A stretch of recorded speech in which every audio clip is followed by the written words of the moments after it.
Gir સોમનાથના collector Digvijaysinh Jadeja ફરી એકવાર વિવાદમાં સપડાયા છે। ઉનાના મોઠા ગામમાં ડિમોલિશનને લઈ અને દલિત સમાજે આરોપ લગાવ્યો છે કે કલેક્ટર અને પંચાયતે ખાસ કરી અને માત્ર દલિત સમાજને નિશાન બનાવી અને તેમની જમીન પર ડિમોલિશનની કાર્યવાહી કરી છે। આ મુદ્દે દલિત સમાજે મોટી રેલી કાઢી અને વહીવટી તંત્ર સામે પોતાનો વિરોધ નોંધાવ્યો હતો। દલિત સમાજનું કહેવું છે કે મોઠા ગામમાં ફક્ત તેમની જમીન પર જ બુલડોઝર ફર્યું છે, જ્યારે અન્ય સમાજો દ્વારા ગૌચરની જમીન પર કરવામાં આવેલા દબાણને હટાવવામાં આવ્યું નથી। તેમનો દાવો છે કે કલેક્ટરને રજૂઆત કરવા છતાં તેમના ખેતર ઉપર ડિમોલિશન થયું, જેનાથી તેમનામાં રોષ વધ્યો છે। આ ઉપરાંત એવો પણ આરોપ છે કે રાજકીય દબાણ હેઠળ આ કાર્યવાહી કરવામાં આવી રહી છે। અગાઉ પણ અહીંયા કલેક્ટર સાહેબને આવેદન આપી ગયા હતા કે મોઠામાં અંદાજિત 1600 થી 1700 વીઘા પેશકદમીની જમીન છે સરકાર સરીની। આમાં અમારો એક સમાજ સાહેબ નિશાન ન થવું જોઈએ, તમામ પેશકદમી ખુલ્લી થવી જોઈએ, તો અમે સ્વેચ્છાએ પેશકદમી ખુલ્લી કરી દેશું। અમે અગાઉ પણ એ આવેદન આપી ગયેલ છે।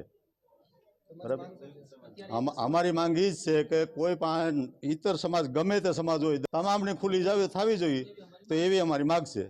હાલ જે પેશકદમી દૂર કરવામાં આવી છે, કેટલા લોકોને નોટિસો આપવામાં આવી છે? નોટિસો ઘણાને આપવામાં આવી છે। મારા ગામ મને ઝાપેથી લઈને ગૌસર શરૂ થાય છે, આ ગૌસરના મુદ્દા કોઈ બોલાવ્યા નથી।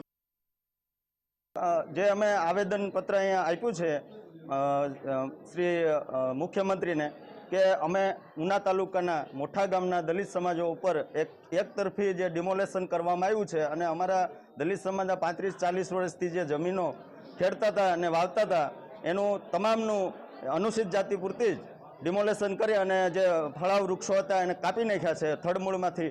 એટલે એક જાતિવાદ રાખી અને અમારા એક જ દલિત સમાજનું ડિમોલેશન કરવામાં આવ્યું છે।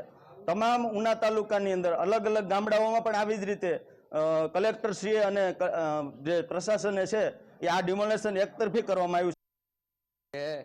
જૂનાગઢ ગીર સોમનાથ જિલ્લાના જે કલેક્ટર સાહેબ છે એનું અભિનંદન પાઠવું છું કે બહુ સારી વાત છે કે અમારા ગીર સોમનાથની અંદર જ્યાં પેશકદમી કાઢે છે એને માટે હું અભિનંદન આપું છું। પણ મારું કહેવાનો ભાવ એટલો છે કે સાહેબ પેશકદમી કઢાવો તો જનરલી કઢાવો, દરેક સમાજને કઢાવો, એક જ સમાજને કોઈ ટાર્ગેટ ન કરો।